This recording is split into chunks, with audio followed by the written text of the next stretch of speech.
Hello everyone, आज हम लोग जानेंगे कि भाव्या पोर्टल पे कैसे सीएचओ और एएनएम को काम करना होता है। तो सबसे पहले भाव्या पोर्टल पे हम लोग ऐसे पेशेंट को रजिस्टर करते हैं। यहाँ पे रजिस्टर का ऑप्शन शो कर रहा है।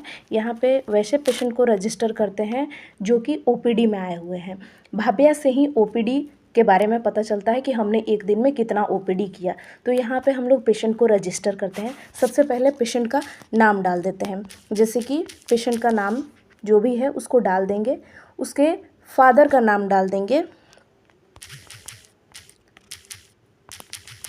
उसके बाद जेंडर सिलेक्ट करेंगे, पेशेंट का उम्र सिलेक्ट कर लेंगे, जो भी उम्र होगा।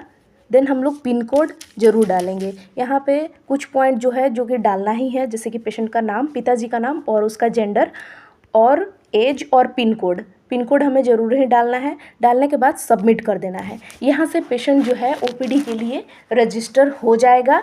रजिस्टर होने के बाद हम लोग पेशेंट का वाइटल साइन देते हैं।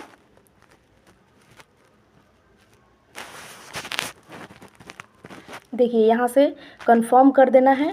कंफर्म करने के बाद यहाँ पे कलेक्ट पेशेंट का वाइटल साइन। तो यहाँ पे मैंने अभी एक पेशेंट को रजिस्टर किया जिसका नाम है रोशनी कुमारी। जितना भी पेशेंट को हम लोग रजिस्टर करेंगे वो सब यहाँ पे शो करेगा। और यहाँ से हमें उसका वाइटल साइन, जैसे कि हमने बीपी चेक किया, जो भी बीपी था उसको डाल देंगे। पल्स रेस्पिरेशन जो भी चेक करते हैं उसे डाल देंगे। यहाँ से ओपी कंसल्टेशन कराना है, यानी कि पेशेंट जो ओपीडी में आया वो किस कंप्लेन के साथ आया।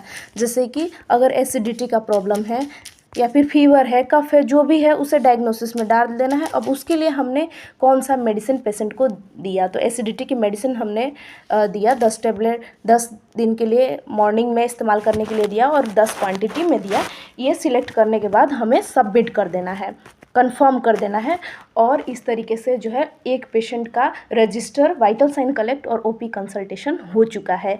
तो इसी तरह से भाव्या पर जितने भी पेशेंट आयुष्मान आरोग्य मंदिर पर आ रहे हैं उनको रजिस्टर करना है। रजिस्टर करने के बाद फिर हमें उसका वाइटल साइन डालना है और वाइटल साइन डालने के बाद आखिरी में पेशेंट का कंसल्टेशन कर देना है कि पेशेंट का क्या डायग्नोसिस था, क्या कंप्लेन के साथ आया था और कौन सी मेडिसिन उसे प्रिस्क्राइब की गई। अगर आप रजिस्टर करके ही छोड़ देते हैं तो वहाँ जो है आपका रिपोर्ट शो नहीं करेगा, इसलिए कंसल्टेशन तक काम को कंप्लीट करके रखें।